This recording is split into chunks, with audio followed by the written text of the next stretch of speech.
Well, it's finally happened. Russia has invaded Ukraine again. Not just another small part, the Donbass, like it invaded Crimea in 2014.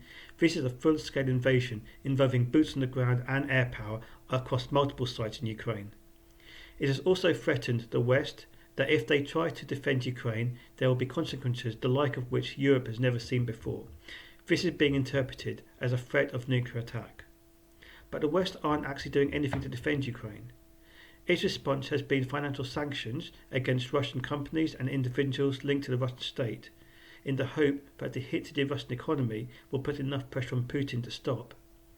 NATO has also moved troops to those of its members who have borders with Russia: Lithuania, Latvia, Estonia, Romania, Poland and Germany. But Joe Biden has said the US won't fight in Ukraine. Boris Johnson has said the UK won't fight in Ukraine. Even NATO Secretary General John Stoltenberg has said there are no plans for NATO troops in Ukraine. So apart from providing weapons and training, the West are not actually doing anything to help defend Ukraine against the might of Russia, which has the fourth largest army in the world.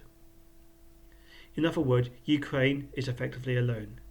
It can't even count on us to create a no-fly zone as it has asked for.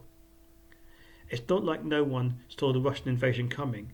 There has been a build-up of Russian troops on the Russia-Ukraine border for months now, and the US, the UK, European governments have spent the past few weeks telling Russia not to invade Ukraine. Joe Biden even said that, according to intelligence, Russia would invade last Wednesday.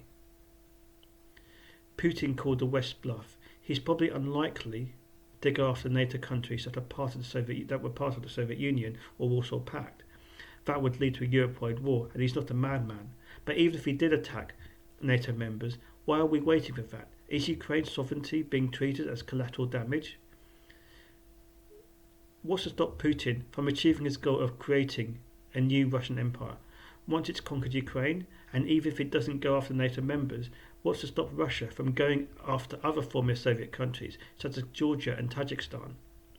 Of course, fighting in Ukraine against Russian troops would also result in a Europe-wide war, but at least that would be because we are standing for the international rule of law and democracy, not simply because we are defending our asses. Right now, the West looks stupid and weak. It's bad enough that we gave up Afghanistan to the Taliban after 20 years fighting, and that we decided not to protect the Syrian people when they were being attacked by its leader over protesting, and didn't stay the course in Libya. But we can't even stand up for democratic values in our own backyard. We should be ashamed. What do you think? Do you think we should be taking military action with regard to Ukraine to help defend it, or we should just let things lie as they are and hope Russia doesn't come and attack our own NATO members? Please leave a comment below, like this video and please subscribe.